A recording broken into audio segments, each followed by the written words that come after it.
everyone, and good morning, good afternoon, good evening, whatever time it is in your locality. I say welcome to just one day to Christmas. Yeah, we made it. We started counting down from the 12th day, and today is a day to Christmas. And we have someone very special that I hold dear to my heart. It's my boss in my previous employment while I was at Save the Children. And he's had so much experience in working in non-for-profit sector. And today he'll be sharing just a little bit of reasons why he ventured into this career. So please sit back, go call your friends, your family, wherever they are. I know it's Christmas. Get your popcorn, ice cream, whatever will make you comfortable. And we're going on a very short break. And when we come back, we'll meet him. Stay tuned.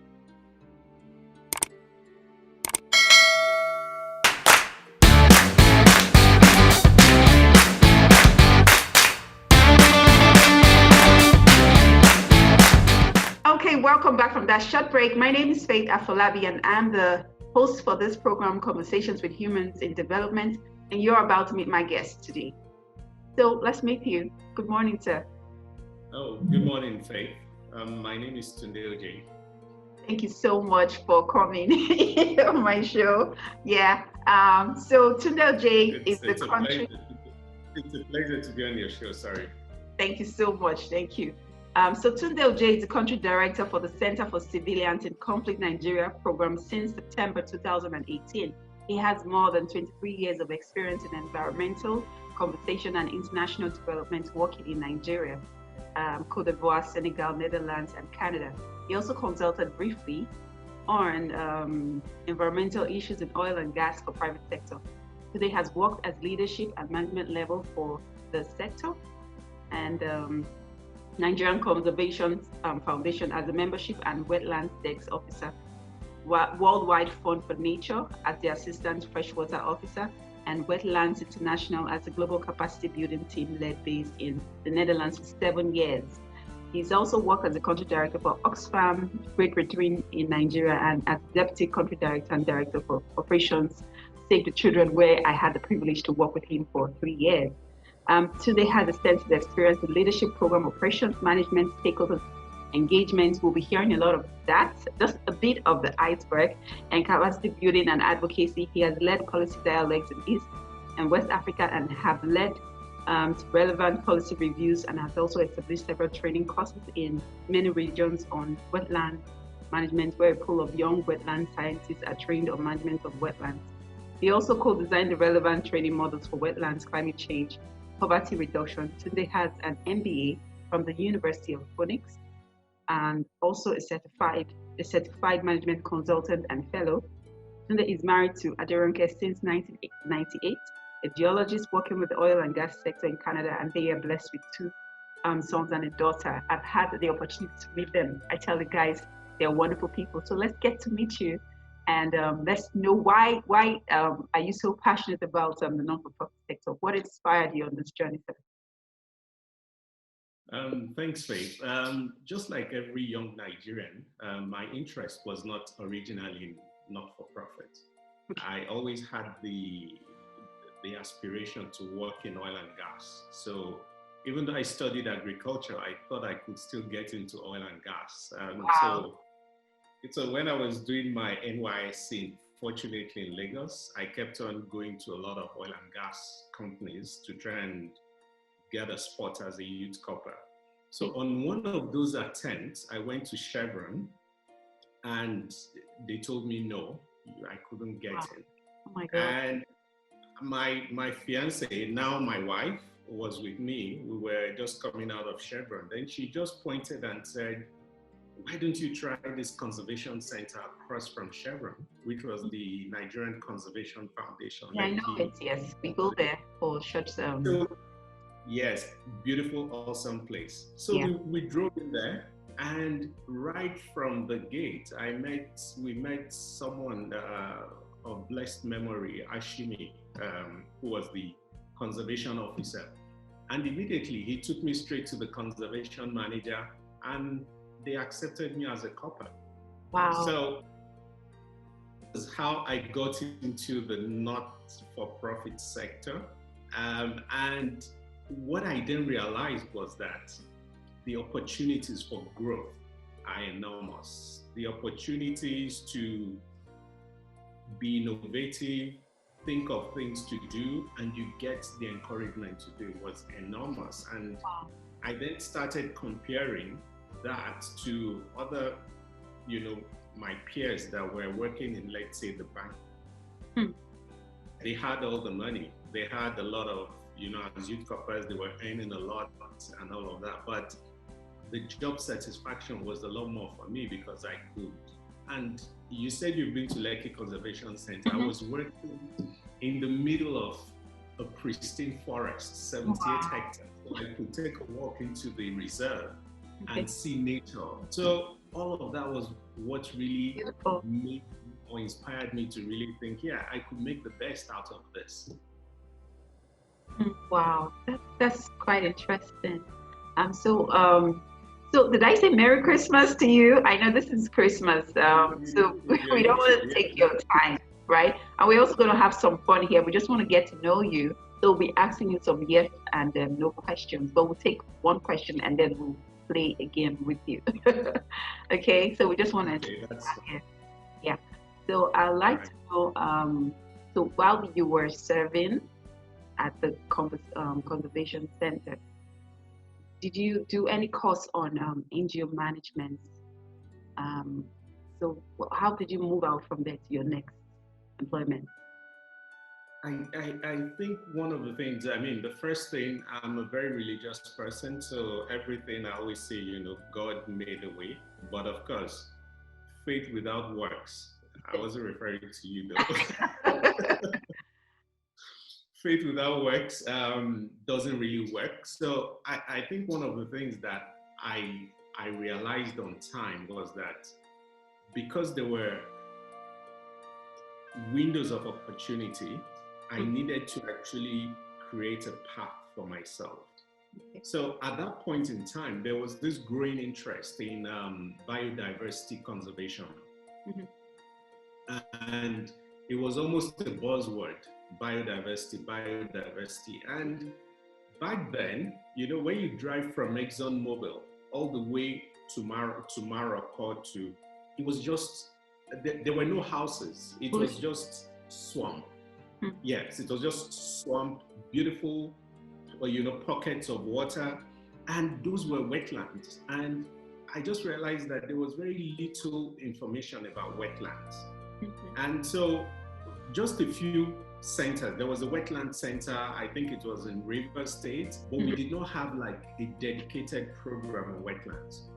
So as a youth corper, I started talking to my superiors and telling them about us creating a desk for wetlands. And fortunately, I had fantastic managers. I'll mention some of them. They were my mentors, like Alade Adeleke, Padi Eziala, Mrs. Molokwe Sohe. All of them. And of course, Dr. Mutari Aminu Kanu, who was the chief executive of Nigerian Conservation Fund, all supported me to create a wetlands desk office. And I then initiated some programs, which are still running till date in that center. The first one was we decided to commemorate the Wetlands Day every 2nd of February. I was able to get support to get that going. I also initiated what they call Walk for Nature.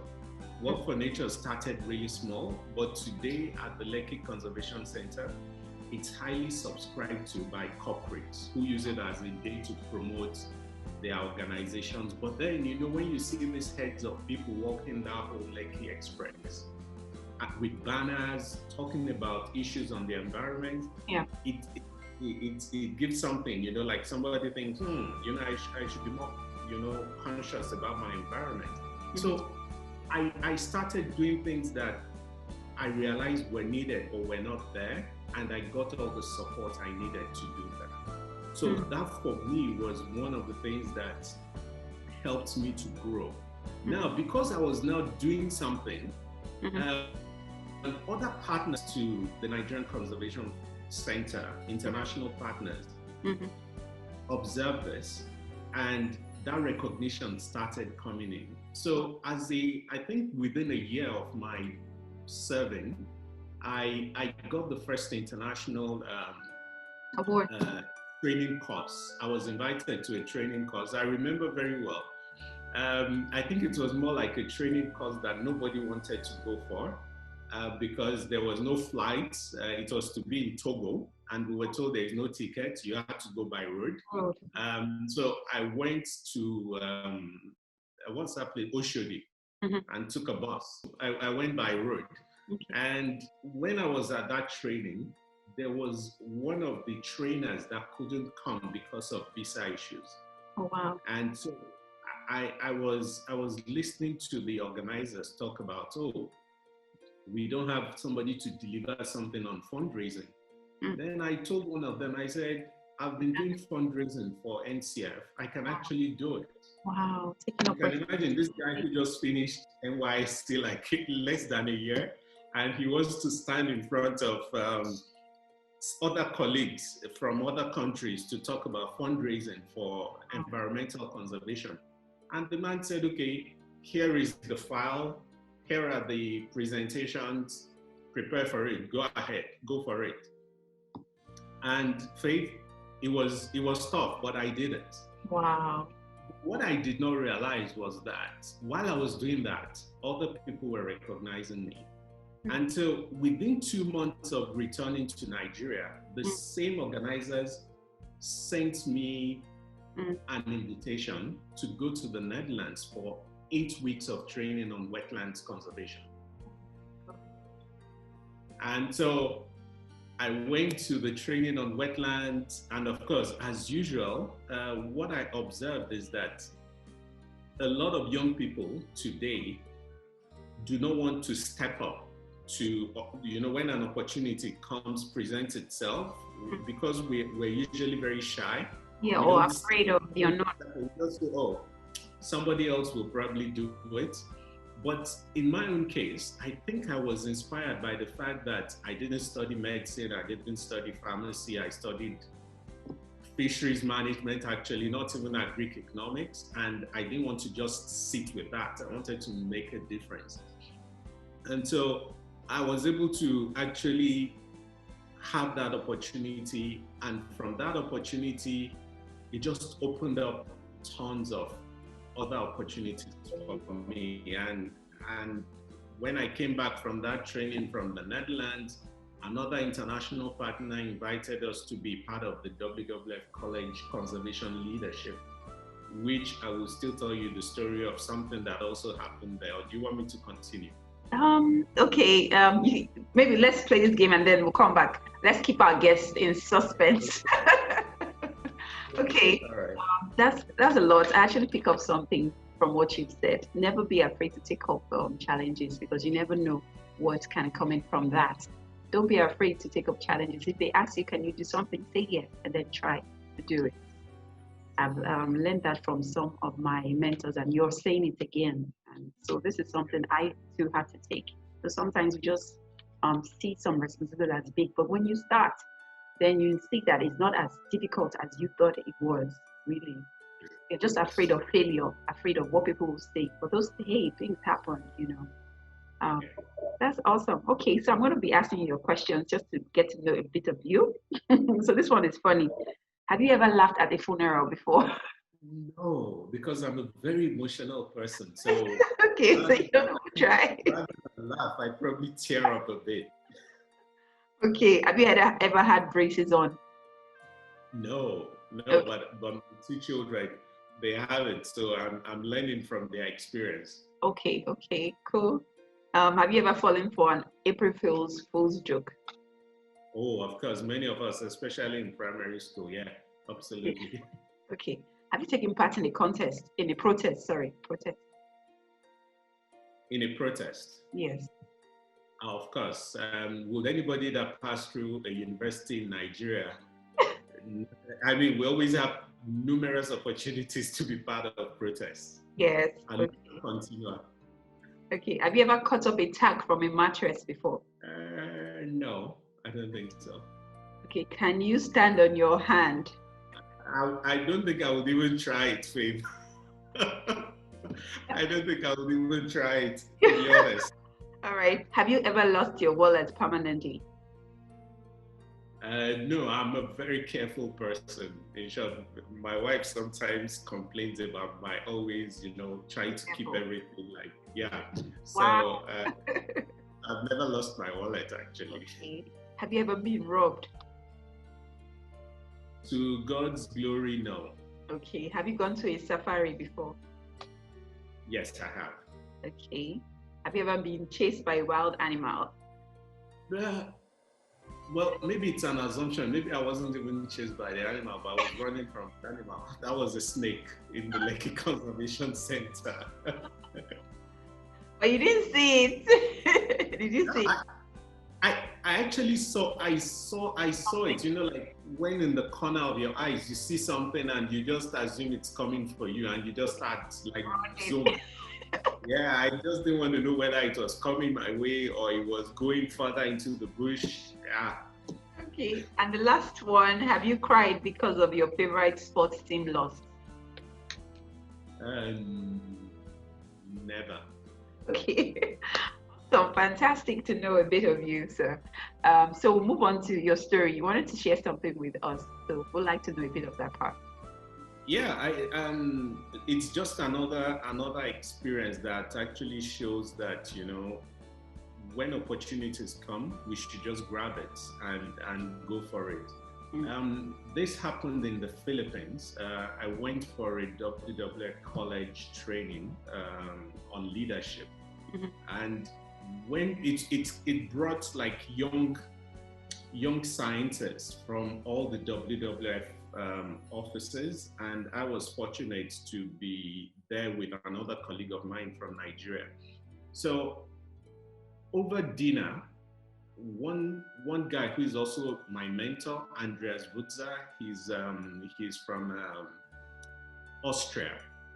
We sat together over dinner, and on a piece of napkin, we developed a 2-year project. We started mapping a project that was meant to actually support the provision of decision tools for the Niger Basin Authority. Wow. So covering all the 10 countries in the Niger Basin. Mm-hmm. And we looked at, then GIS maps were not popular. So we looked at, how do we use GIS maps to identify areas of high biodiversity? So which meant that if the Niger Basin Authority is to establish like a development, like a huge infrastructure program, they should avoid those areas that have high biodiversity or areas where there are people that depend on that biodiversity. So it was a fantastic project, and in that project, mm-hmm. we built in a time for me to be in Ivory Coast for 3 months to work on the project. Now, of course, a lot of people fight changes. So there were seniors that didn't want to, this young boy, he's too ambitious, like they would say, to go and do this. But because we already factored it in and the donor gave us the money to do it, there was nothing anybody could do anymore. So that was how I moved to Ivory Coast for 3 months, secondment, to work on this project. And while on that project, I had the opportunity to meet even the former Minister for Water from Nigeria. I was privileged to go for all these Niger Basin Authority meetings. And we even had another meeting in the Netherlands, which was all part of this project framework. Now, the interesting part is, on one of the meetings, that was how I met Wetlands International. Wow. Wetlands International is the organization I worked for about 7 years in the Netherlands. Wow. And so I met, and they took interest in me and told me they were advertising for a young scientist to come on board.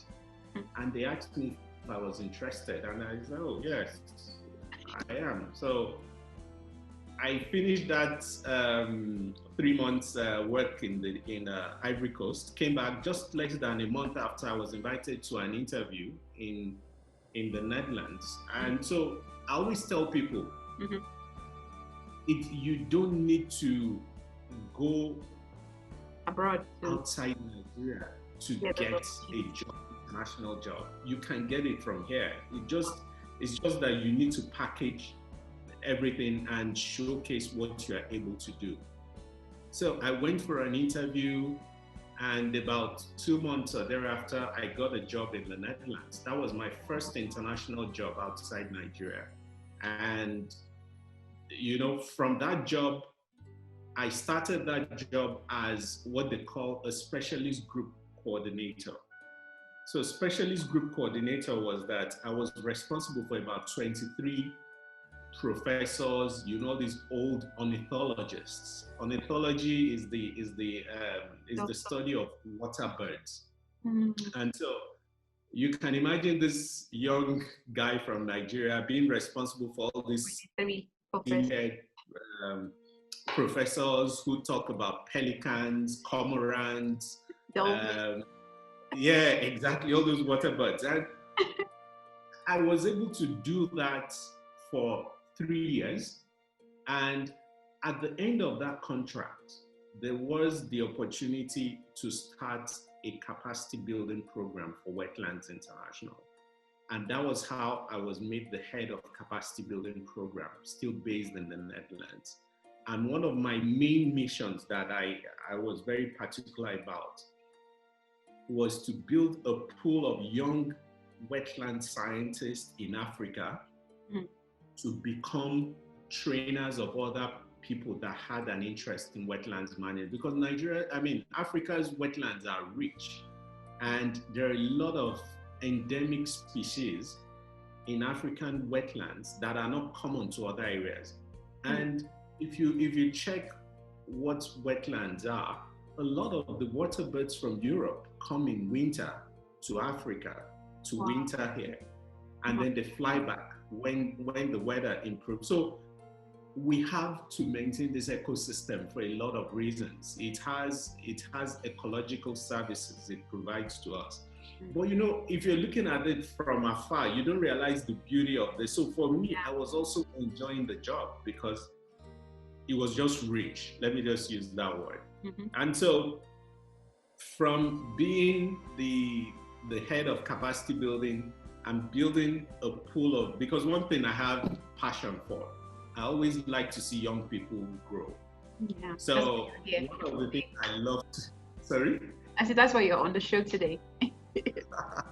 So I love to go for all these, you know, big meetings, and then I see young people coming to me from, let's say, Uganda or Kenya, and saying, "No, I was a participant in one of those your trainings, FAB, you know, and now I'm representing my country."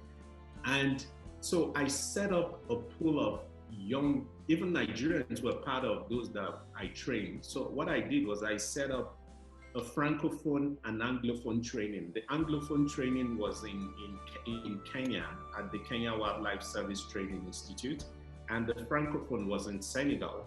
Okay. So for most part of the year, I was always hosting this training of young Africans. I started initially by bringing experts from the Netherlands, Caucasians, to help train my trainers for 3 weeks.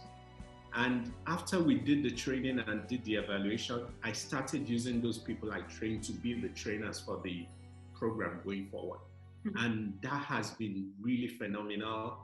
I still see a lot of, you know, people that have participated who have really grown in their careers. And so for me, it's a joy. And even up till now, I still love to encourage young people to take up leadership roles and become, you know, solid people in their field. Wow, fantastic. So we're coming to the end of today's show. We don't want to take much of your time because, hey, it's Christmas. It's a day to Christmas. I'm sure your family somewhere waiting for you to come out of this meeting. So your last words to someone who wants to be you, and they're looking at you like, how were you able to achieve this? And they're feeling, oh, what does 2021 hold for me?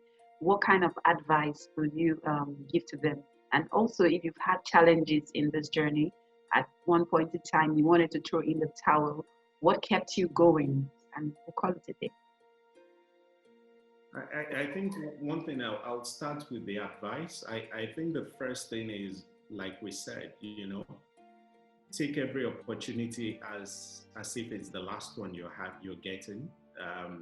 Don't be complacent and think, oh, all is okay now. Think about, be a visionary on where you want to be, and be humble all through. Humility, I think, is just amazing. The doors that humility, no matter what you know, if you have a sense of humility, that will take you really far.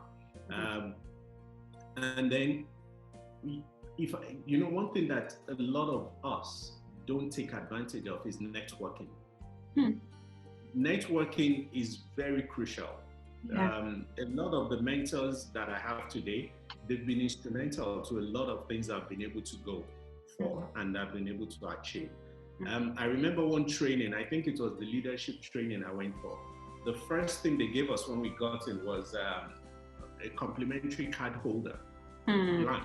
They know you have to network. Yeah, and they were like, keep records of everybody you meet. You never know when you might meet them in one organization or to build an alliance. And so a lot of times I always tell young people, stay in touch. All the organizations I've worked for, whenever I'm leaving, what I tell them is stay in touch. So, because you never know where you need that network or where you need that person to keep like they say, people today, when they go up the ladder, they want to work with people they've tested and trusted.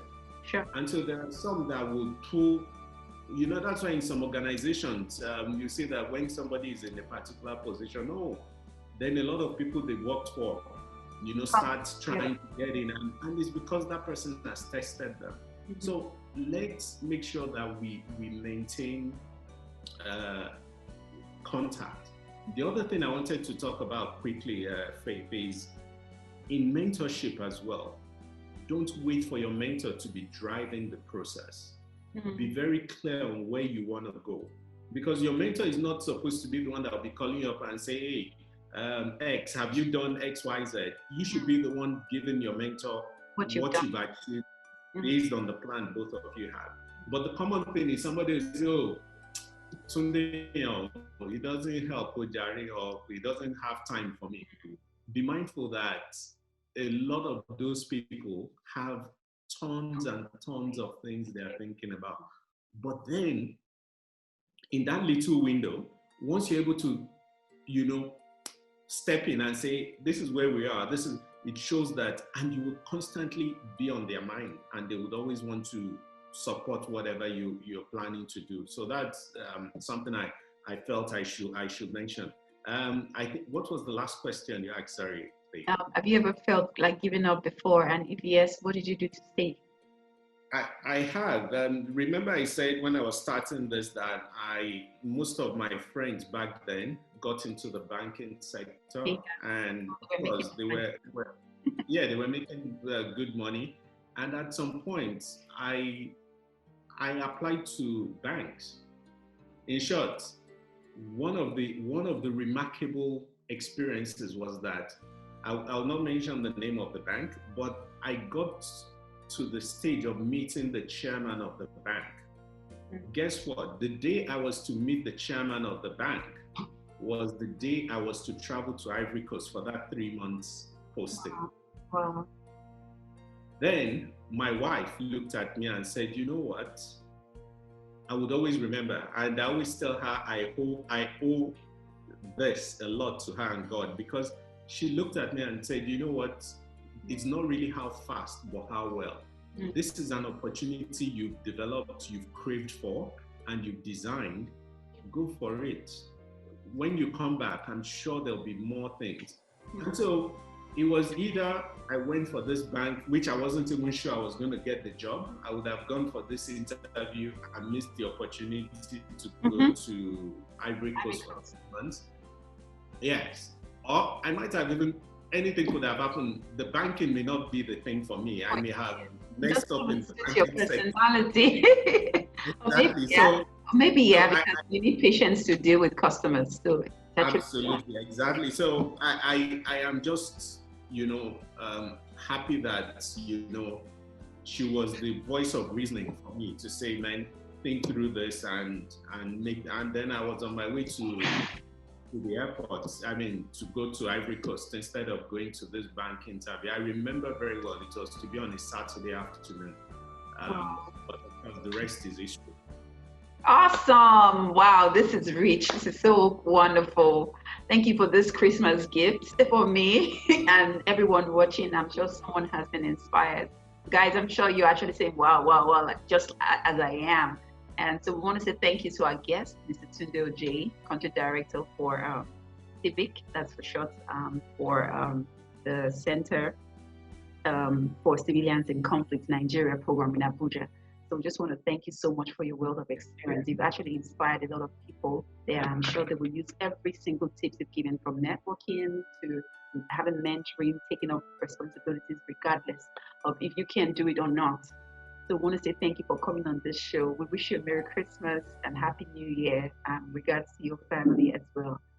So guys, subscribe to our YouTube channel, follow us on all our social media platforms, and we'll be back sometime again before the year ends, or we'll see you in 2021. Bye. Thank you. Happy Christmas. Merry Christmas to everyone and Happy New Year. Yes. Bye, Faith. Bye. Thanks. Thank you. Bye.